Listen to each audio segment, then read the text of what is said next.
Nunca olvidaré ese amanecer. El olor a café aún llenaba la cocina mientras preparaba tamales para otro día en la plaza. Fue un comienzo normal, hasta que el chirrido agudo de un coche frenando frente a mi casa cortó el aire como una cuchilla. 3 golpes firmes resonaron en la puerta, seguidos de una voz áspera e impaciente. Al abrir, 2 policías se pararon frente a mí. Sus ojos fríos me escrutaron como si ya supieran la sentencia. Uno de ellos, con un bloc de notas en la mano, dijo lentamente: «Está siendo investigado por falsificación de documentos». Por un momento, sonreí nerviosamente, pensando que era un error tan ridículo que se resolvería rápidamente. Yo, que apenas sabía escribir mi nombre y siempre firmaba con el pulgar, ahora estaba siendo acusado de manipular documentos como un delincuente profesional. Pero sus tonos serios y las caras curiosas de los vecinos apiñados en la acera me indicaron que no se trataba de una simple confusión. Mientras hablaban, noté las miradas de reojo de quienes, hasta ayer, me compraban tamales con una sonrisa. Una vecina tomó a su hijo del brazo y se alejó, como si mi presencia fuera una amenaza. Me ordenaron vestirme y seguirlos. Cada paso hacia el coche patrulla se sentía como una tonelada. Se abrían puertas, se movían cortinas. Todos querían ver. Dentro del coche me temblaban las manos. No era solo miedo, sino la humillación de estar allí, expuesta, como si tuviera algo que ocultar. En ese momento no sabía que me estaba adentrando en una pesadilla de acusaciones sin sentido y noches de insomnio. Pero la verdad, al salir a la luz, no solo me liberaría, sino que encendería una chispa de indignación que resonaría por todo el país. ¿Cómo encendería una chispa de indignación capaz de resonar en todo el país? Si quieres saber cómo sucedió todo, quédate conmigo hasta el final y aprovecha para suscribirte y dejar tu like antes de que comience la parte más sorprendente. Me llamo María Ramírez, pero en el barrio todos siempre me han llamado Doña María. Tengo 72 años y hasta hace poco mi mayor preocupación era levantarme antes del amanecer para hacer la masa de tamales y tener tiempo para cocer los frijoles antes de que despertaran mis nietos. Vivo en una sencilla casa de adobe con techo de lámina, en un terreno que heredé de mis padres a las afueras de Puebla. No es mucho, pero es donde crié a mis 3 hijos y donde hoy ayudo a criar a mis 4 nietos. Las paredes están marcadas por el tiempo y el piso de cemento se ha descolorido, pero cada rincón guarda un recuerdo. En el patio trasero, un limonero que planté cuando nació mi hijo mayor. En la cocina, ollas de aluminio desgastadas que aún brillan al fregarlas con jabón de piedra. Aquí pasaba la mayor parte del día, mezclando especias, probando caldos, acomodando hojas de maíz para enrollar los tamales que vendía en la plaza. Mi vida siempre ha sido así, simple, repetitiva, pero honesta. Desde pequeña nunca fui a la escuela. Mis padres trabajaban en el campo y cuando no había cosecha, sobrevivíamos vendiendo tortillas y café al lado del camino. Mientras otros niños aprendían a escribir sus nombres, yo aprendí a calcular mentalmente el precio de las mercancías y a reconocer quién estaba dispuesto a pagar y quién intentaba engañarme. Mi mundo siempre ha sido de trabajo y supervivencia, no de papeleo y firmas. A pesar de esto, nunca me faltó dignidad. La gente de mi barrio me conocía como alguien que siempre ayudaba en lo que podía. He cocinado para familias que lo perdieron todo en un incendio. He cuidado a vecinos enfermos cuando nadie más lo hacía. Mi fe siempre me ha sostenido y los domingos, después de misa, repartía tamales a los niños que esperaban afuera de la iglesia. Quizás por eso me dolió tanto darme cuenta de que de la noche a la mañana todo ese respeto fue reemplazado por miradas duras y susurros venenosos. La noticia de mi acusación corrió como la pólvora.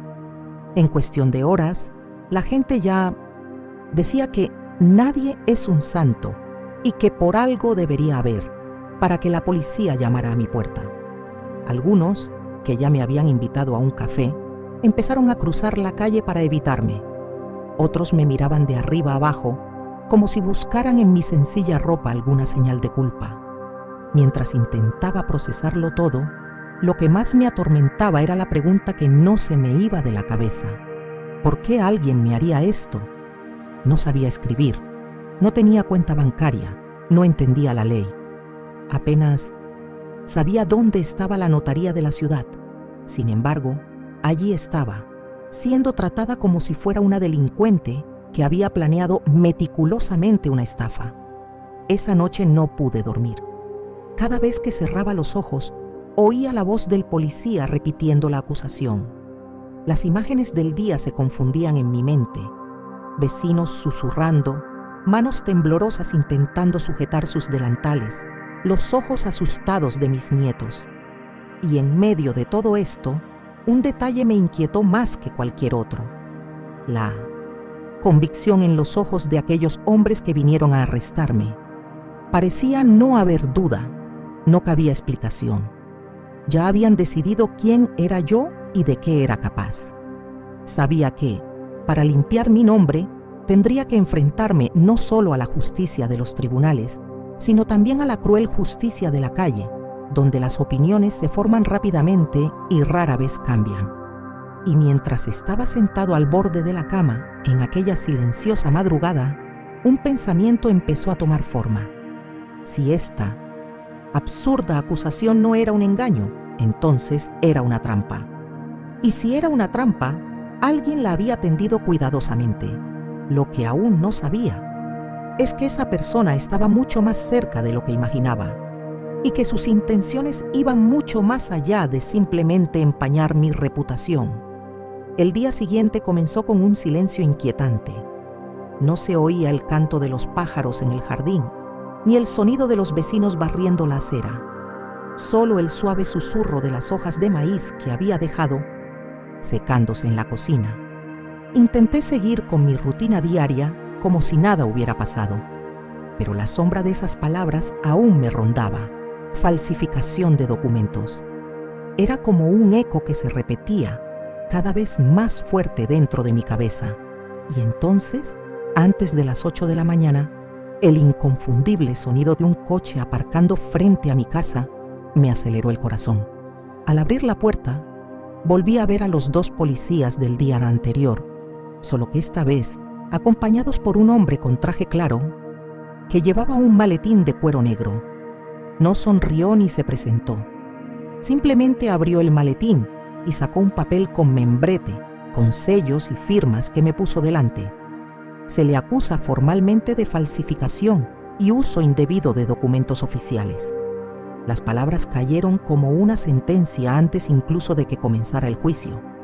Explicó que el documento en cuestión era una escritura de propiedad registrada en el Registro Civil de Puebla, con mi firma en letra firme y elegante, algo que jamás podría escribir, pero según ellos, la investigación preliminar había confirmado que era mía. Mi primer impulso fue reír, no por nerviosismo, sino por incredulidad. ¿Cómo podía ser mi firma si nunca había aprendido a escribir ni siquiera mi nombre? ¿Cómo podían decir algo así sin siquiera preguntarme? Pero nadie allí parecía dispuesto a escuchar. El hombre del traje seguía enumerando artículos de ley, plazos y procedimientos como si estuviera leyendo una receta, mientras uno de los oficiales observaba cada una de mis reacciones, quizá esperando un gesto que confirmara su sospecha. Mientras hablaba, no podía dejar de pensar en el terreno que había mencionado. Era el terreno que mis padres habían dejado, un lugar sencillo, pero valioso, no por el dinero, sino por los recuerdos. Allí estaba la vieja casa donde crecí y donde mi padre me enseñaba a cultivar un huerto. Tras su muerte nunca volví a mantener el lugar como antes, pero siempre sentí que, de alguna manera, esa tierra seguía siendo parte de mí. Cuando por fin me permitieron hablar, mi voz era baja, casi un susurro. Les expliqué que no sabía escribir, que jamás podría firmar ese documento. Les conté sobre mi vida, mi trabajo, mi falta de educación, pero se miraron como si ya hubieran decidido su veredicto antes de escuchar a la defensa. me ordenaron presentarme en la comisaría central al día siguiente para prestar declaración formal.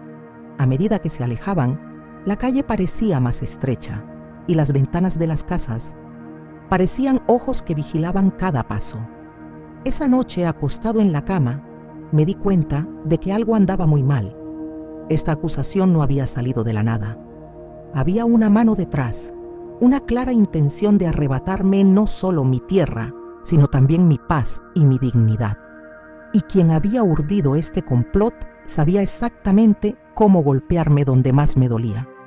Lo que aún no sabía era que la identidad de esta persona me dejaría devastada, y cuando se revelara la verdad, no solo tendría que demostrar mi inocencia, sino que tendría que enfrentar una traición que me heriría más profundamente que cualquier herida física.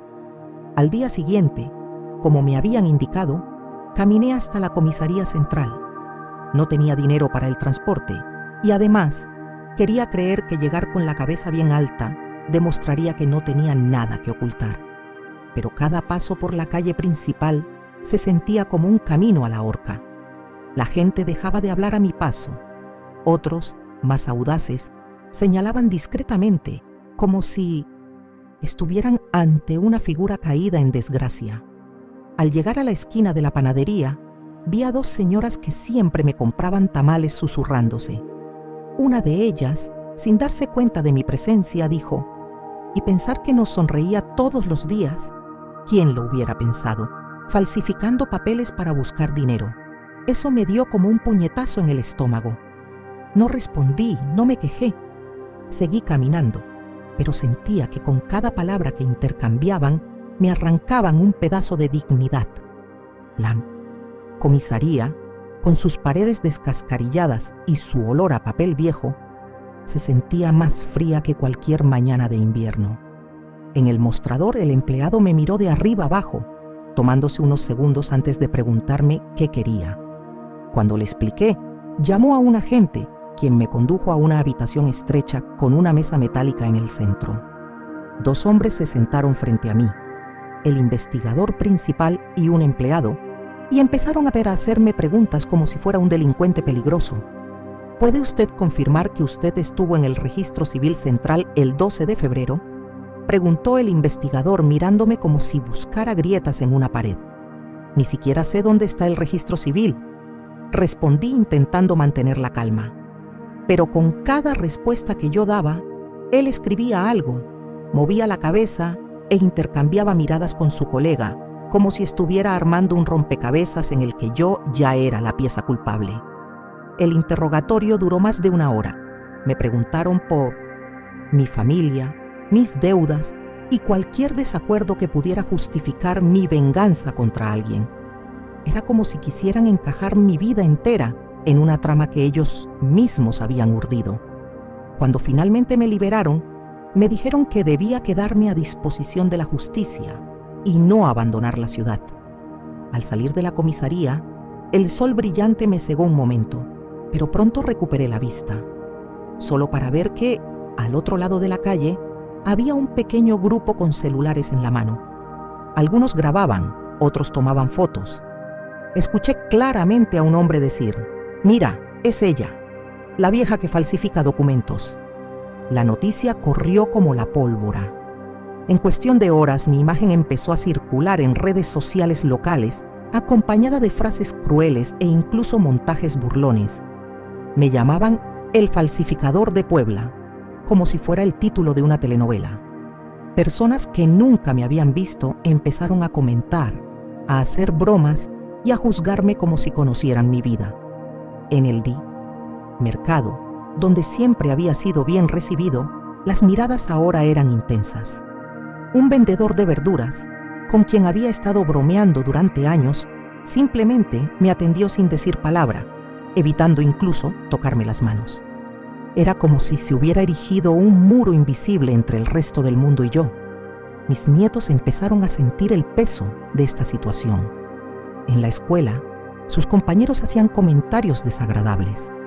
Uno de ellos llegó a casa llorando, preguntando si era cierto que iban a arrestar a su abuelita otra vez. Esta pregunta me destrozó. ¿Cómo podía explicarles a los niños que vivían bajo mi protección que el mundo exterior podía ser tan injusto? Por la noche, solo en la cocina, me senté a la mesa y miré la vela que usaba para alumbrarme cuando la factura de la luz se atrasaba.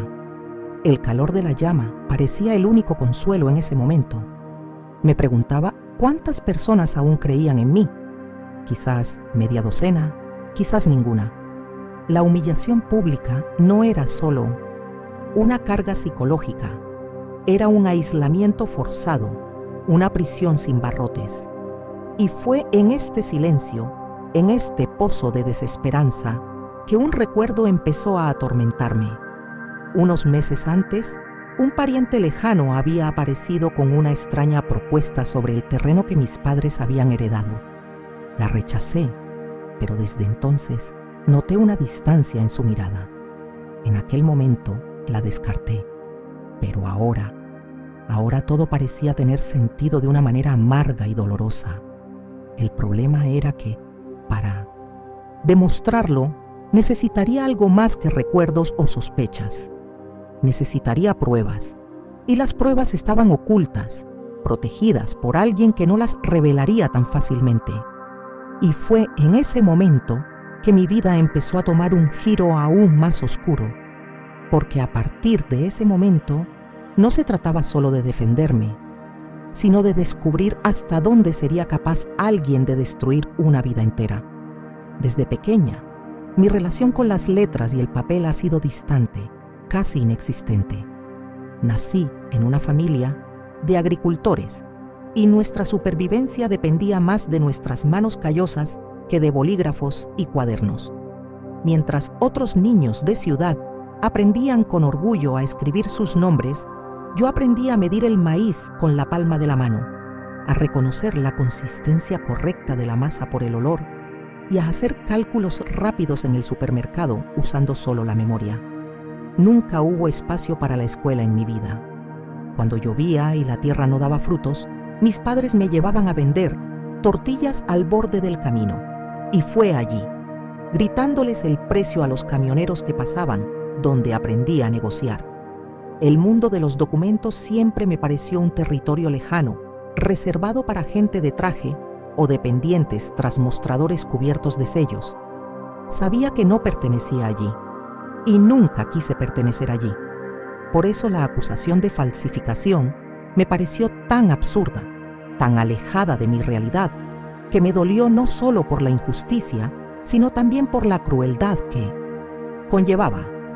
Acusar a alguien que no sabe escribir de falsificar firmas es como acusar a un ciego de falsificar cuadros. No solo es imposible, sino un insulto a la propia condición de la persona.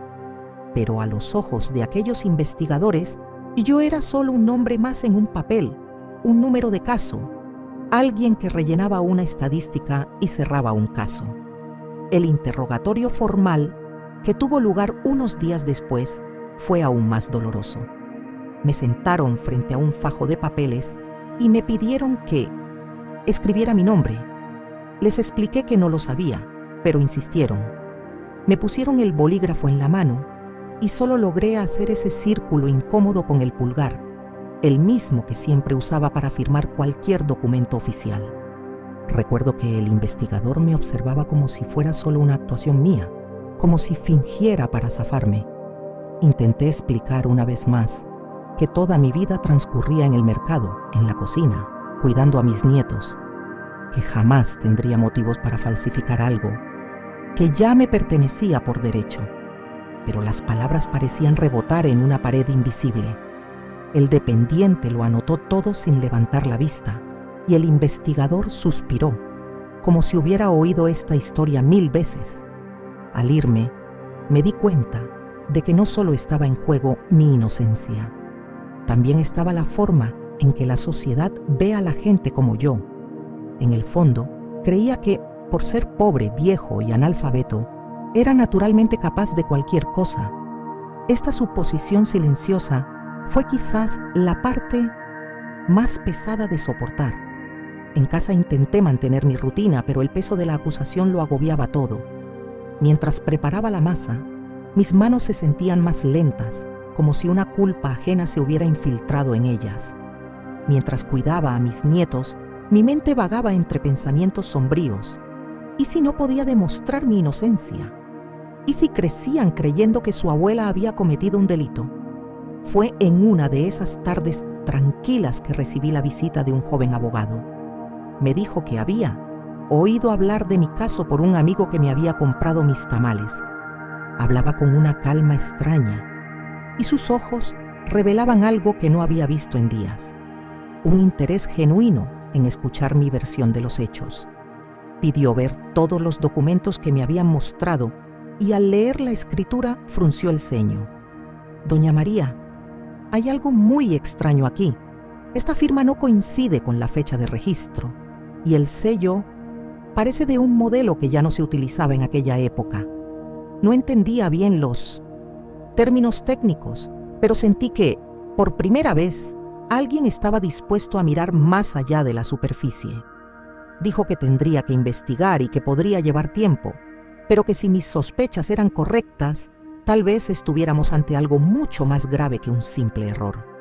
En ese momento, me di cuenta de que esta acusación podría ser solo la punta del iceberg. Si alguien estaba manipulando documentos para perjudicarme, probablemente ya lo había hecho antes, y quizá no estuviera actuando solo. Y fue entonces cuando mi historia dejó de tratarse solo de defender mi nombre. Se convirtió también en descubrir hasta dónde llegaba esta red de mentiras. ¿Y quién más podría ser absorbido por ella antes de que saliera a la luz la verdad? El joven abogado, que se presentó como Alejandro Torres, regresó a mi casa 2 días después, con aspecto más serio que en su primera visita. Llevaba un maletín repleto de documentos, copias y notas. Preguntó si podíamos hablar en la cocina, lejos de las miradas indiscretas de los vecinos. Se sentó, abrió el maletín y antes de dar explicaciones, colocó 2 hojas de papel, una junto a la otra sobre la mesa. «Doña María, deja esta aquí», señaló la supuesta escritura falsificada. «Y ahora compárelo con este otro, que es el registro original de tierras, hecho hace más de 30 años. Revisé ambos, pero para mí eran solo garabatos incomprensibles. Aún así, me explicó que mi firma, en la versión falsificada, tenía fecha de solo 6 meses y que el sello utilizado llevaba más de una década sin usarse. Es más, la firma que afirmaban era mía coincidía exactamente con la letra de otra persona registrada en un caso antiguo, alguien que ya había sido investigado por fraude documental. ¿Y queréis saber lo más curioso?», continuó con una media sonrisa amarga. «Esta persona tiene el mismo apellido que tú». Mi corazón se aceleró. Era imposible no pensar de inmediato en ese pariente lejano que meses antes había expresado interés en el terreno. Recordé su insistencia en que haga los trámites rápido y lo frío que había sido cuando me negué a vender. Alejandro notó mi reacción y me pidió que le contara todo lo que recordaba de esa conversación. Le conté los detalles: el tono de voz, la prisa sospechosa, las promesas vacías de que sería lo mejor para todos. El abogado lo anotó todo, como quien ya está juntando las piezas de un rompecabezas. Luego me contó que en su investigación descubrió que este pariente había realizado transacciones similares con otros familiares, siempre con documentos antiguos y personas que, por falta de educación o dinero, no podían defenderse. Algunos habían perdido sus tierras, otros seguían luchando en los tribunales. «Doña María, lo que le hicieron no es un hecho aislado, forma parte de un patrón. Y si podemos demostrarlo, no solo quedará clara su inocencia, sino que esta persona finalmente podrá responder por todo lo que ha hecho». Con cada palabra que decía, sentía una mezcla de alivio y rabia.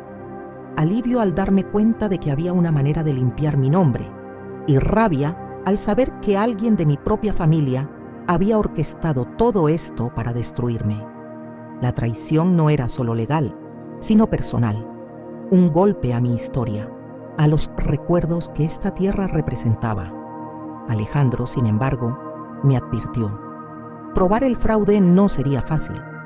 El proceso requeriría recopilar testimonios antiguos, localizar documentos originales guardados en archivos públicos y quizás confrontar a personas influyentes que preferían mantener las cosas como estaban. También me dijo que a partir de ese momento debía tener cuidado con quién hablaba y qué decía, ya que cualquier desliz podría usarse en mi contra en los tribunales. Salí de esa conversación con la cabeza dando vueltas. Fue como si de repente hubiera pasado de ser una simple víctima a formar parte activa de una investigación peligrosa. Sabía que el camino sería largo, pero algo dentro de mí había cambiado. No solo quería demostrar mi inocencia, sino que todos supieran exactamente quién intentó incriminarme. Lo que no imaginé es que al remover este avispero, descubriríamos algo mucho más profundo y perturbador que una simple disputa por un terreno. Y este descubrimiento estaba a punto de transformar no solo mi destino, sino también el de familias enteras que nunca habían tenido voz para contar sus historias. Los días siguientes fueron un torbellino de idas y venidas, papeles revueltos y conversaciones susurradas en los pasillos de las oficinas gubernamentales. Alejandro explicó que para refutar la acusación necesitábamos encontrar la escritura original en el archivo central de la ciudad, junto con un registro de todas las modificaciones realizadas a lo largo de los años. Este tipo de investigación no era sencilla. Muchos de estos archivos se almacenaban en edificios antiguos y desorganizados, y algunos documentos se perdieron misteriosamente entre las miles de páginas. La primera visita fue a la oficina central del Registro Civil de Puebla. El edificio, con sus paredes amarillentas y olor a papel viejo, parecía albergar décadas de historia y secretos. Mientras Alejandro charlaba con la secretaria, vi su reticencia inicial casi a la defensiva, hasta que mencionó el nombre del juez que llevaba mi caso. Entonces, con un suspiro de resignación, se fue a una trastienda y regresó con una pila de expedientes que parecían a punto de caerse. Pasamos horas hojeando páginas. Alejandro analizaba cada detalle: sellos, firmas, fechas, incluso la calidad del papel. Yo observaba sin comprender del todo, pero sintiendo que con cada vuelta nos acercábamos a algo importante. Y fue cuando se detuvo, mirando fijamente un documento, que me di cuenta de que algo había cambiado. «Aquí lo tienes», murmuró acercándose más la sábana. Era la escritura original del terreno, fechada hacía 32 años, con mi nombre escrito toscamente, seguido de mi huella dactilar y un sello oficial. Todo cuadraba. Alejandro la comparó con la versión falsificada que la fiscalía había presentado en mi contra, y las diferencias eran evidentes. Un sello anticuado, una firma excesivamente sofisticada y papel recién fabricado. Pero lo más revelador estaba por llegar. Al pasar la página, encontramos una nota de transferencia emitida apenas 6 meses antes, con la misma firma falsificada, y en el campo beneficiario aparecía el nombre completo de mi pariente lejano. Allí estaba la evidencia material que lo vinculaba directamente con el fraude. Doña María, con esto el caso cambia. Ya no se trata solo de su palabra contra la de ellos. Ahora tenemos documentos oficiales que prueban el fraude. Sin embargo, Alejandro sabía que las pruebas documentales por sí solas no serían suficientes. También necesitaríamos testigos que confirmaran que, en la fecha de la supuesta firma, yo estaba en otro lugar. Recordé que, el día indicado, estaba vendiendo tamales en un mercado comunitario del pueblo vecino, participando en una recaudación de fondos para reparar el techo de la iglesia. Mucha gente me había visto allí. Entonces decidimos visitar a algunos de estos testigos. Fuimos a casa de doña Carmen, una vieja amiga, quien confirmó mi presencia ese día y estuvo dispuesta a testificar. Lo mismo ocurrió con el padre Miguel, quien organizó el evento e incluso tenía fotos impresas donde aparecía sirviendo tamales junto al puesto de la rifa. Estas confirmaciones empezaron a reforzar el caso, pero también atrajeron atención no deseada. Una noche, al volver a casa, encontré la puerta trasera entreabierta. No se habían llevado nada, pero habían revuelto los cajones y faltaban algunos papeles que Alejandro me había pedido que guardara. El mensaje era claro. Alguien sabía que nos estábamos acercando a la verdad y quería intimidarnos. A pesar de mi miedo, este intento de amenaza solo reforzó mi determinación. No me rendiría. Alejandro tampoco. Dijo que cada paso que dábamos fortalecía el caso y que el siguiente paso sería llevarlo todo ante el juez y solicitar la desestimación inmediata de la causa en mi contra. Pero antes de eso, quería investigar más a fondo. ¿Por qué una simple disputa de tierras se trataba con tanto interés en ECBES de interferencia? ¿Quién más estaba involucrado? Las respuestas empezaron a surgir cuando Alejandro descubrió que mi pariente no actuaba solo.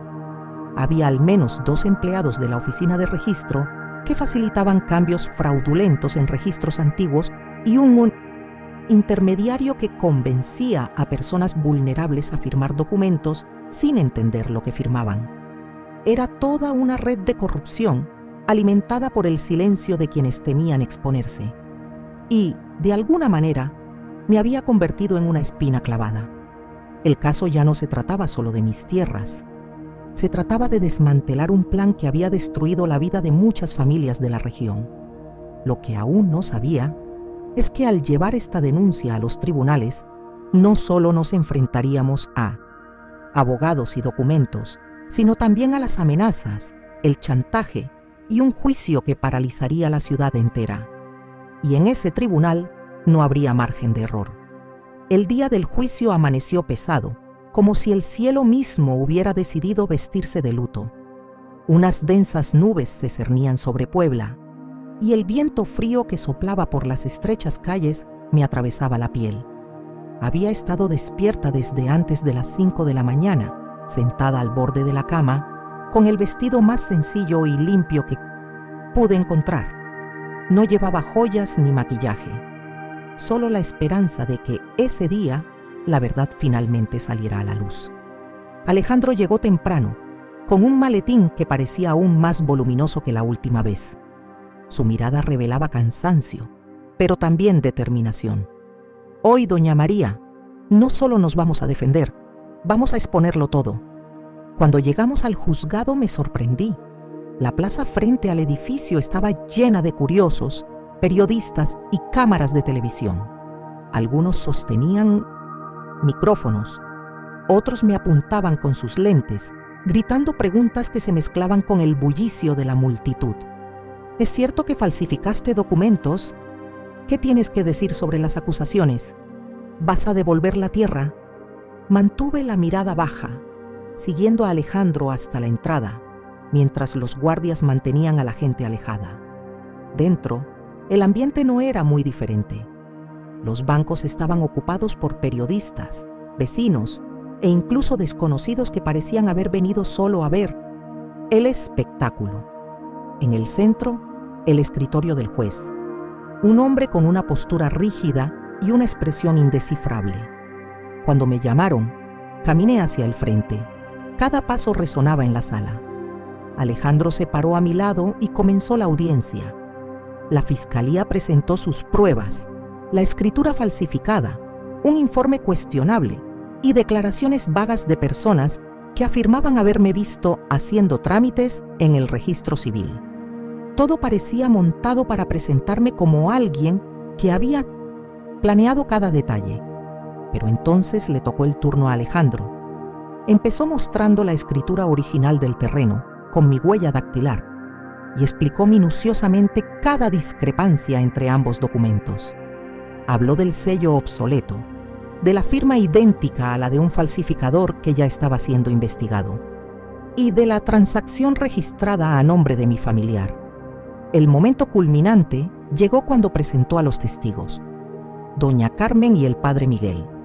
Ambos confirmaron con seguridad que el día de la supuesta firma, yo estaba en la feria comunitaria, sirviendo tamales y ayudando a recaudar fondos para reparar el techo de la iglesia.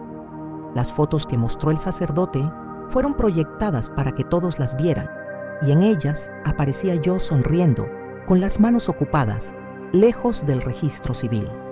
La fiscalía intentó descalificar a los testigos, pero Alejandro no se rindió. Su voz se alzaba con cada frase, revelando la trama de corrupción en el registro civil y la implicación directa de mi familiar. Cuando pronunció su nombre en voz alta, oí un murmullo que se extendió por la sala. El acusado, sentado unas filas más atrás, apartó la mirada, visiblemente incómodo. El juez pidió silencio y continuó escuchando los argumentos. El ambiente era de absoluta tensión. Sentía el peso de cada respiración en la sala. Era como si todos supieran que lo que estaba en juego iba más allá de mi caso. Era una lucha entre la verdad y un sistema que a menudo prefiere el silencio.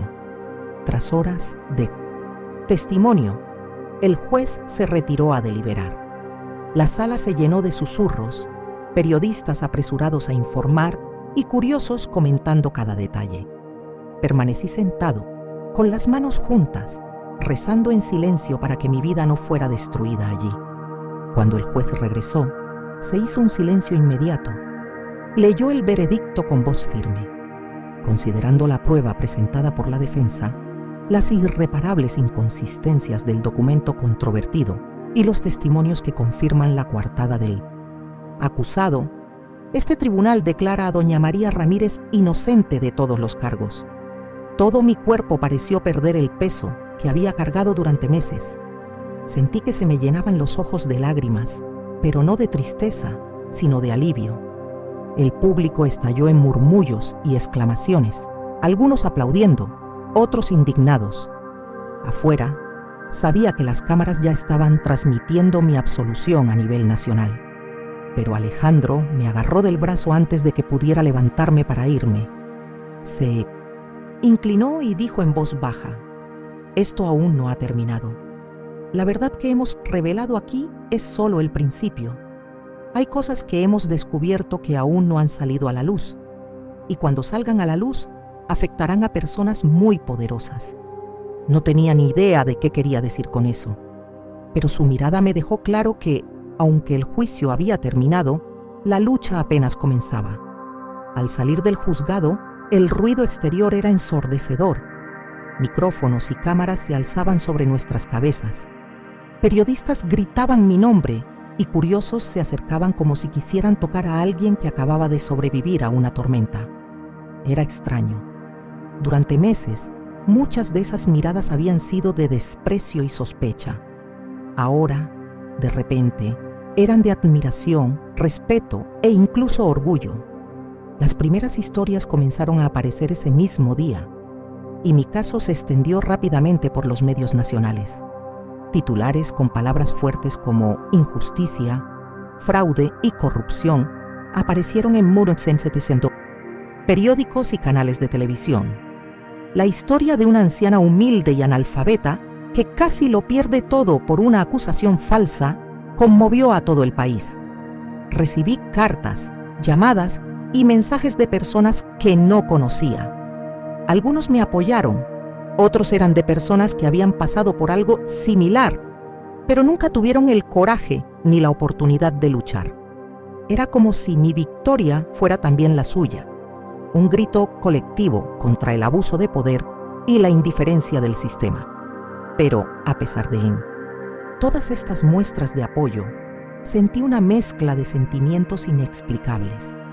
Me sentí aliviada, por supuesto, pero también agotada y, en cierto modo, inquieta, porque sabía que, aunque había limpiado mi nombre, el daño causado no desaparecería de la noche a la mañana.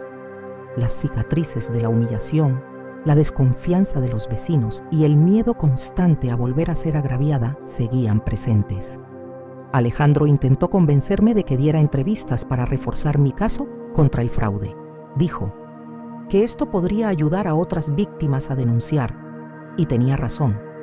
En cuestión de días, empezaron a surgir nuevos informes de personas que habían perdido propiedades, documentos e incluso herencias debido a las mismas prácticas delictivas que casi me destruyeron. Lo más impresionante fue darme cuenta de que al contar mi historia, abría una puerta que muchos temían tocar. Algunas familias acudieron a mí para agradecerme, otras para pedirme orientación. Por primera vez, sentí que mi voz tenía un alcance que jamás imaginé. Aún así, en el silencio de mi casa, cuando el ruido de la calle se apagó, la sensación de que algo más grande acechaba tras bambalinas no me dejaba en paz. Sabía que mi pariente había sido desenmascarado, pero Alejandro había dicho en el tribunal que había algo más y que no se trataba solo de él.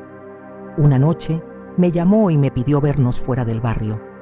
Quedamos en un café discreto y allí, con un tono más serio que nunca, me contó que había descubierto pruebas de que el plan involucraba a más que solo empleados de notarios. Políticos y empresarios locales se beneficiaban directamente de estos fraudes, y meterse con ellos podría tener consecuencias mucho más allá de un juicio. Mientras hablaba, me di cuenta de que mi absolución, que me parecía el final de una pelea, era en realidad solo el comienzo de otra, y esta nueva batalla podría ser aún más peligrosa. Lo que no sabía era que la siguiente revelación no vendría de un documento ni de un testigo. Vendría de un lugar que jamás imaginé, y cuando llegara, me colocaría una vez más en el ojo del huracán. Un huracán que esta vez podría llevarse mucho más que mi nombre. Después de aquella conversación con Alejandro en el café, empecé a sentir un cambio en el ambiente. No era solo la tranquilidad que esperaba recuperar tras el juicio. Había algo más denso, como si cada uno de mis movimientos estuviera siendo vigilado, como si cada llamada que recibía pudiera ocultar algo entre líneas. Sabía que lo que me había dicho no era poca cosa. Si había grandes figuras involucradas, no solo estábamos hablando de corrupción en los tribunales, sino de todo un sistema que operaba en la sombra, protegiendo intereses poderosos. Durante los días siguientes, empecé a notar cosas extrañas. Un coche negro aparcaba con frecuencia en la esquina de mi calle, siempre con las ventanillas subidas, y se alejaba lentamente cuando salía de casa. Algunas personas que antes me habían parado a charlar, ahora apartaban la mirada, como si temieran ser vistas conmigo. Era como si mi victoria judicial hubiera encendido un faro indeseado, iluminando lugares que preferían permanecer a oscuras. Alejandro me volvió a llamar y me dijo que necesitaba mostrarme algo importante, pero que no podía hacer en la ciudad. Quedamos en encontrarnos en un pequeño pueblo, a casi 1 hora de distancia. Me aseguró que la información que tenía no solo podría cambiar el curso de mi historia, sino también exponer una red tan vasta que, de salir a la luz, podría derribar a personas que jamás imaginamos enfrentar. Mientras hablaba, una mezcla de miedo y determinación crecía en mí. Ya había enfrentado la humillación pública, la injusticia y el dolor de ver mi vida desmoronarse. Ahora me enfrentaba a la disyuntiva de retirarme y proteger la poca paz que había recuperado, o seguir adelante y arriesgarlo todo para sacar a la luz toda la verdad. Pero antes de contarles lo que sucedió en esa reunión, necesito que me acompañen en la siguiente parte, porque lo que estoy a punto de revelarles no es solo un capítulo más de mi vida. Es algo que podría hacerles replantear hasta qué punto se protege realmente la verdad en nuestro país. Si quieres saber hasta dónde llega esta red de corrupción y qué descubrimos esa tarde que lo cambió todo, suscríbete al canal ahora, activa la campanita y sigue Cuentos de la Abuela. La próxima historia te dejará sin aliento y quizás, como me pasó a mí, nunca vuelvas a ver a ciertas personas con los mismos ojos.